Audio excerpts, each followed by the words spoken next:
కేంద్ర రైల్వే మంత్రి ఎవరు? జవాబు అశ్విని వైష్ణవ్. ఇటీవల కేంద్ర మహిళా శిశు అభివృద్ధి శాఖ మంత్రి అంగన్వాడీలను ఉన్నతీకరించి సక్షం అంగన్వాడీలుగా మార్చిన కార్యక్రమం పేరు ఏమి? పోషణ్ బి పడాయి బి కార్యక్రమం. తెలంగాణ రాష్ట్రం వ్యవసాయానికి కేటాయించిన బడ్జెట్ ఎంత? 49,393 కోట్లు రూపాయలు. ఈ నెల 25న చెన్నైలో మరణించిన ఆర్థిక శాస్త్రవేత్త ఎవరు? సిటీ కురియన్.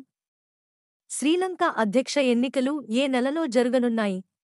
సెప్టెంబర్ 21న. 25వ విజయ్ దివాస్ సందర్భంగా ప్రధాని మోదీ సందర్శించిన యుద్ధ స్మారకం ఎక్కడ ఉంది? ద్రాస్. అగ్నిపథ్ ప్రధాన లక్ష్యం ఏమిటి?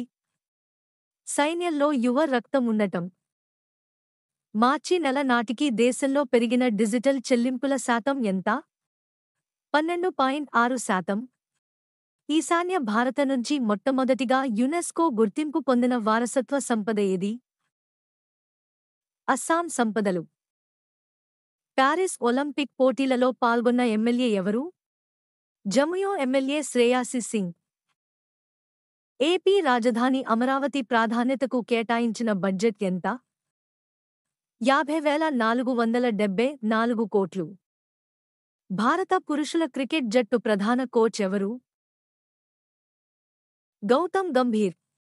గౌతమ్ గంభీర్ మార్గదర్శకత్వంలో భారత క్రికెట్ జట్టు మొదటి మ్యాచ్ ఎవరితో ఆడింది?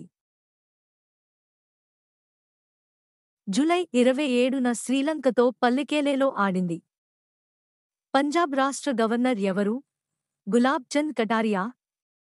తెలంగాణ గవర్నర్ ఎవరు? జిష్ణుదేవ్ వర్మ. భారత పురుషుల క్రికెట్ జట్టు పూర్తిస్థాయి టీ20 కెప్టెన్ ఎవరు?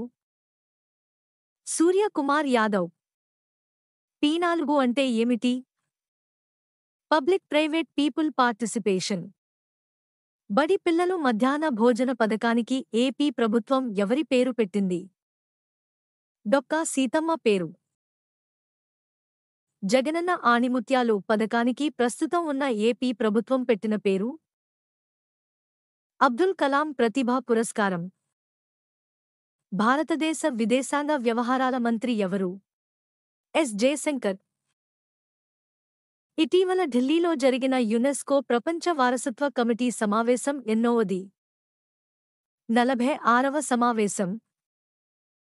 పారిస్ ఒలింపిక్స్లో మనుభాకర్ ఎవరితో కలిసి 10 మీటర్ల ఎయిర్ పిస్టల్ మిక్స్ టీమ్ విభాగంలో కాంస్య పతకం గెలుచుకుంది? సరబ్ జ్యోతి Singh.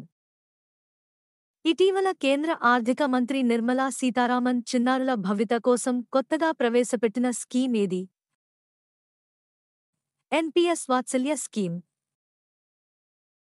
One rank one pension పథకం ప్రకారం పదవి విరమణ పొందిన సైనిక అధికారులకు పింఛను చెల్లించడంలో ప్రభుత్వం విఫలమైనందున సుప్రీంకోర్టు కేంద్రానికి ఎంత జరిమానా విధించింది? 2 లక్షలు. ఎస్సీ/ఎస్టీ రిజర్వేషన్ల ఉపవర్గీకరణ రాష్ట్రాలదే అధికారం ఉంటుందని సుప్రీంకోర్టు కీలక తీర్పు ఇచ్చింది. అందులో ఎంత మెజారిటీతో తీర్పు వెలువరించింది? 6.1 మెజారిటీ.